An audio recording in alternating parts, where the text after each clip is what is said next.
In today's episode, I'm joined by Jake Watson. Morning.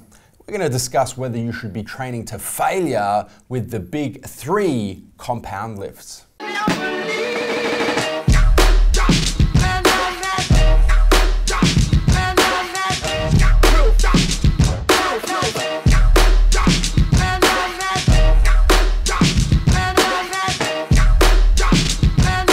Jake, my man. Yes. Back for another installment of MJ Every Day. Always, man. Loving these at the moment.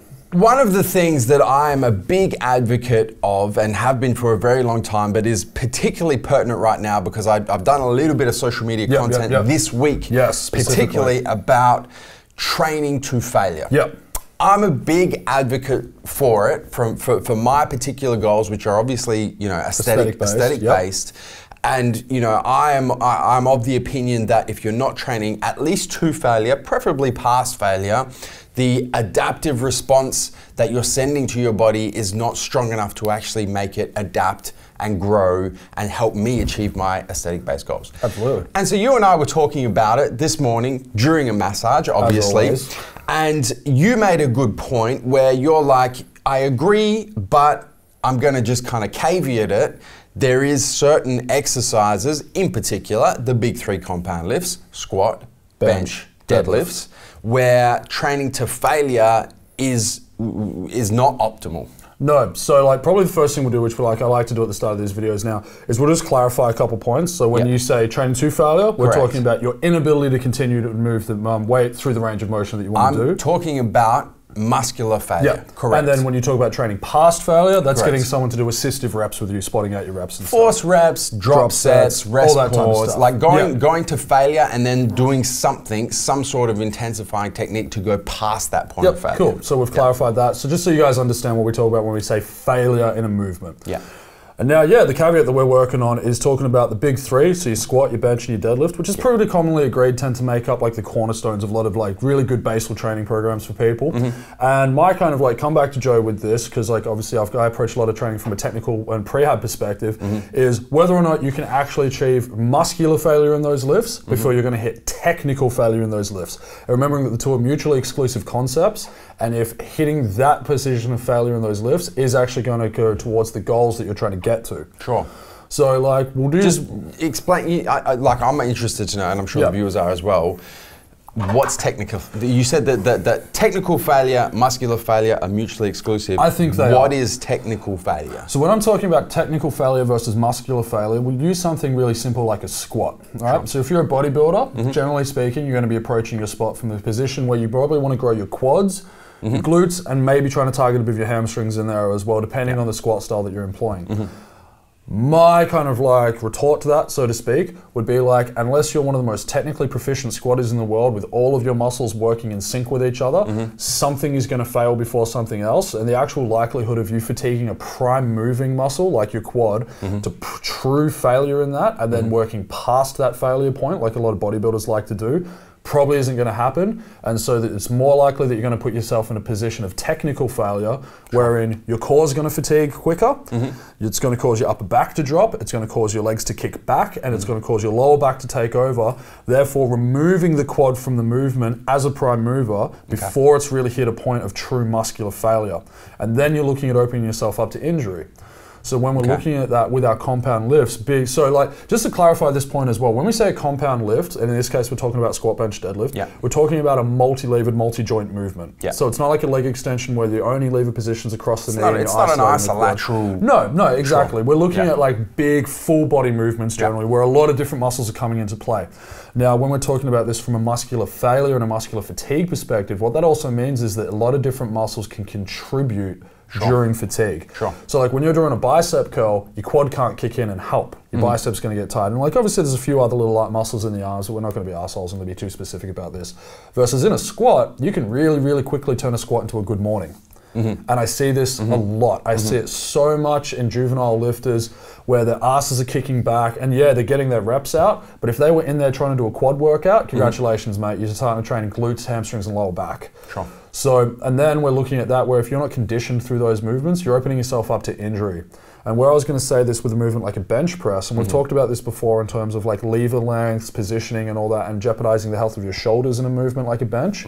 If you're aiming for true muscular fatigue, say you're doing a chest day, what happens if your triceps fatigue first, and that's where that movement fails? So all of a sudden, you can have someone spot you out on that, but we don't all have training partners. So you could have hit what you perceived as full failure on your chest, working to that, when what you've actually hit is a point of technical failure, where you can't actually complete the movement as it's designated because of the failure of another assistance muscle. Likewise with the deadlift, a lot of people might include that on a leg day to try and work their hamstrings, and I can guarantee that you're going to start pulling through your lower back and fatiguing that posterior chain a lot sooner than you're going to isolatedly fatigue that hamstring correctly or fatigue your glute correctly.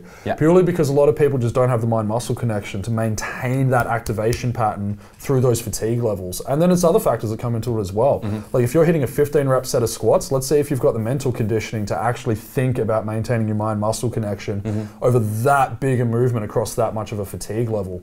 So what effectively what you're saying is that you should train these big 3 compound lifts to technical failure, or you just shouldn't even go there. You shouldn't go close to technical failure. You shouldn't even failure and compound lifts. Those big 3 do not no crossover. In my opinion, from someone who deals with a lot of injured people, and I'm a huge supporter of the biggest way to progress as an athlete is to maintain time you can train as an athlete by not getting injured. Squats and deadlifts, I personally am not an advocate for training towards failure whatsoever. Because it increases the risk of injury. It increases the risk of injury. That's the justification, it increases the risk of injury. It increases the risk of poor motor pattern engagement, which if you want to build up to like a 300 kilo squat one day, training a good morning is not the way to do that. You want to make sure you're maintaining a technically correct squat and keeping the load on the muscles you want. So that's where like this can lead into just a really good topic of periodization, which someone actually brought up in your Instagram, and unfortunately I accidentally deleted the comment I made on that. I did PM it to the dude. But I was basically talking about how you'll see a lot of people, specifically in strength sports, and that's where like this is like a big one for me, will train under a periodized system using percentage-based training so that they're not working to failure. Like most people who train the big 3 as their dominant movements will very, very rarely miss lifts in training.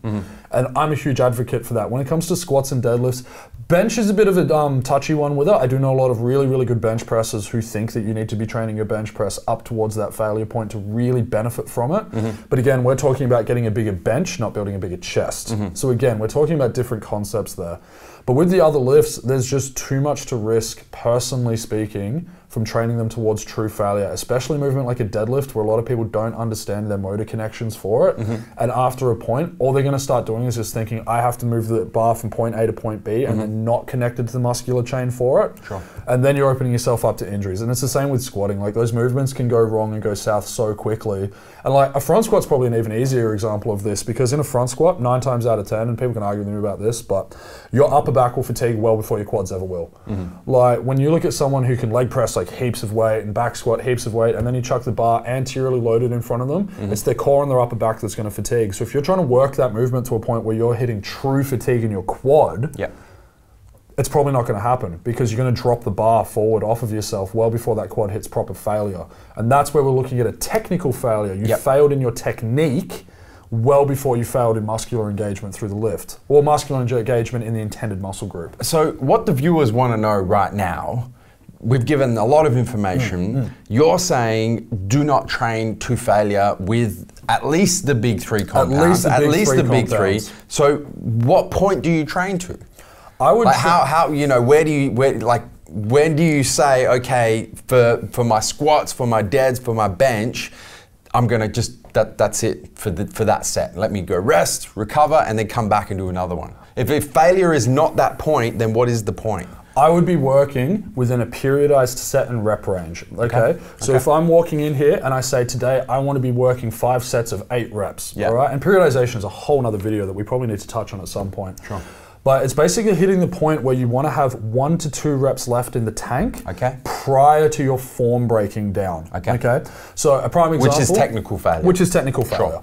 But you just want to make sure that you're just staying just shy of that mark. So like on a squat, a good example is of, if you're one of these blokes that squats facing a mirror, when you see your knee start to collapse, you're probably nearing the end of the set, because it means that you're starting to disengage muscle groups. When you're benching and your elbows are starting to end up here and you're shaking left, right, and center, leave 1 or 2 reps in the tank unless you've got a spotter who who can train it safely with you Yep. and can help you maintain your line. With a deadlift, same again. Once your knees start collapsing and your back starts rounding out and you start doing all that weird shit you see people do, it's the end of the set, man, because you're now no longer training the muscle groups effectively. You're just focusing on moving the bar from point A to point B, which as far as aesthetics training goes and specific muscle isolation, it's not what you're trying to do, so it just makes sense not to do it. It's the same as like, if you want to simplify it to a bicep curl, man, if you're hitting that point where you're swinging every goddamn rep, how much anterior delta you're loading, how much bicep you're loading anymore. We're just applying that to a broader principle in a bigger range of movement. Absolutely.